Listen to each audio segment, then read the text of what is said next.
Welcome. My name is Matthew Hungerford.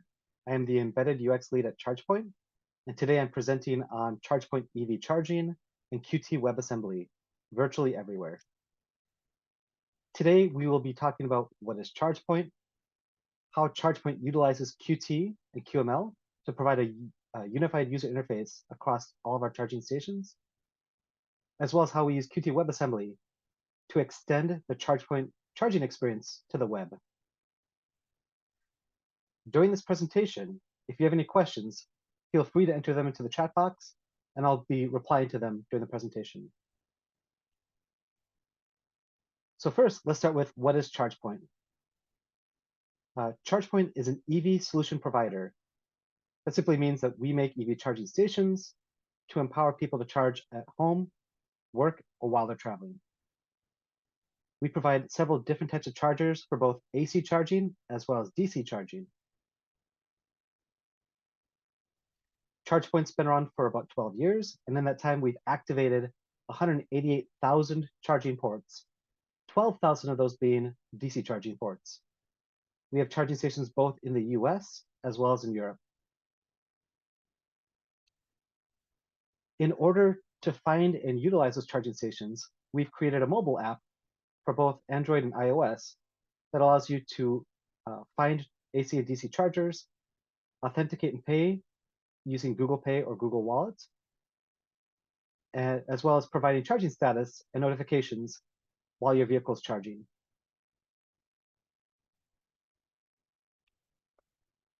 Next, let's talk about how we use Qt and QML to provide a unified user interface on our charging stations. Here, we're showing two very diverse charging stations ChargePoint makes. On the left here, we have an AC charging station with a smaller display and physical hardware buttons beneath it. On the right, we have a DC charging station with a larger 10-inch touch display, as well as a larger resolution. Our code base is a singular code base built with Qt and QML, running on all the ChargePoint user interfaces. We support using layouts to support diverse features such as physical buttons, touchscreen buttons, or other hardware features. We use a scalable UI built in Qt so that we can have multiple different resolutions, but only have to provide one set of code and one set of layouts. We leverage Qt heavily for translations, for language support, number of support such as comma versus decimal formatting, as well as currency formatting. Additionally, we've taken efforts to make sure that our Qt code runs pixel perfect on the desktop versus the actual hardware, so that we can more efficiently develop and debug using the desktop. Next, let's talk about how we extend the ChargePoint charging experience to the web using Qt WebAssembly. So here you can see it's downloading and compiling in the browser. In this example, we're using Firefox. On the left here, you can see the URL to this public web page. It's all built in Qt WebAssembly. It's hosted on AWS as a static web page. And here you can see we're looking at the price page. We're looking at a couple different features showing off features of the user interface. Additionally, we have built in a small simulator into our code base when we develop on the desktop or using this Qt WebAssembly simulator. This minimal simulator has the ability to do authorization, EV plugin, and simulated charging so that we can demonstrate that feature to people over the web. Additionally, it empowers a fully itemized receipt so people can see how we charge for charging. We also have support for multiple languages in its online simulator, such as English, French, German, Spanish, Polish, Dutch, and Italian, so that people can translate and review translations using the web. As well as currency support, we can review what that looks like on the station. We also have enabled screenshot support in our online simulator. So if anyone finds a bug or wants to review a certain screen, they can push the spacebar in the online simulator trigger a screenshot and send that to us. Let's take a step back and talk about what exactly is WebAssembly. Well, WebAssembly simply put, is a binary format that can run as a portable target within any browser, on any OS with any processor. So it's extremely portable. This allows us to take high-level languages such as C, C++, or Rust and deploy it to the web everywhere. It's supported on all major browsers. It's also supported on all major desktop and mobile platforms. The benefits we see in Qt WebAssembly is that it allows you to make things available everywhere via the web, empowering portable product demos without the requirement of having hardware there, allowing for virtual training anywhere you have a web browser. It allows quicker iterations on design review, being able to have access to the screens as you're developing them, as well as it allows you to have linguistic review by external parties in the countries that speak those languages. Some of the costs for us to get to this point is that for a portable demo, you require some kind of simulation.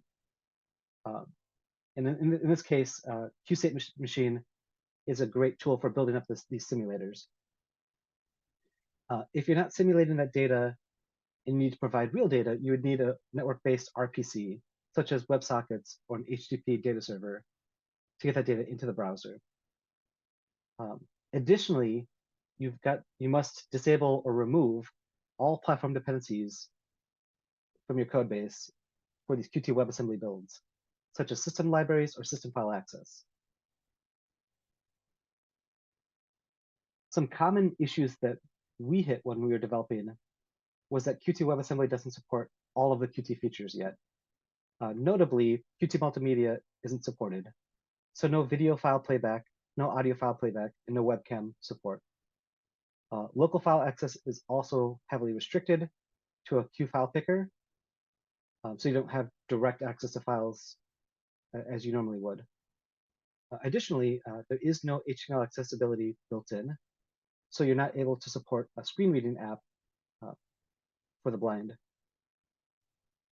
There are additionally issues on mobile with the 1 GB WebAssembly default allocation being too large for older phones, as well as the large size of the WebAssembly binary being a slow download over a cellular data plan, and WebAssembly compilation being slower on mobile devices. Some solutions to these problems are that you can put your sound and video playback code into a QML loader and only use them on platforms that support those features. We can also reduce the Qt library sizes by recompiling the Qt SDK. In terms of debugging Qt WebAssembly, we can use the developer console present in most browsers. In this example, we're using Firefox. On the left here, we have some QML code that uses Qt Multimedia with a sound effect. And on the right here, when we run that code in the browser, we can see that it wasn't able to load it because the Qt Multimedia module wasn't present in Qt WebAssembly. In terms of optimizations that we can do, there are some very easy ones. We can take our WebAssembly binaries that are typically 15 to 20 megabytes and simply gzip or broadly compress them. This can reduce their size by more than half.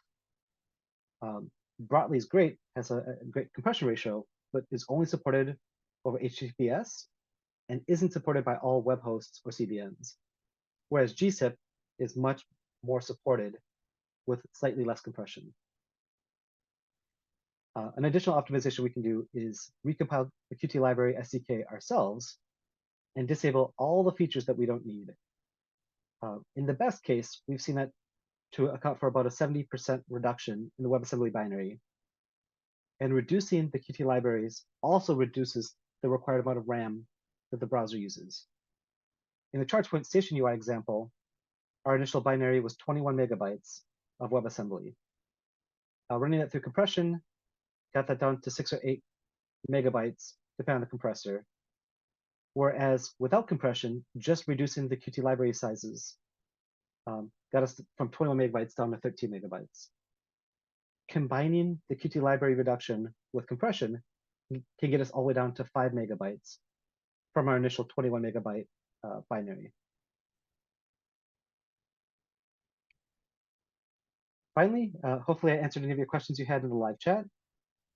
With that, I thank you for your time. If you have any additional questions or want further information on the topic, contact me at matthungerford@chargepoint.com. And thank you for your time.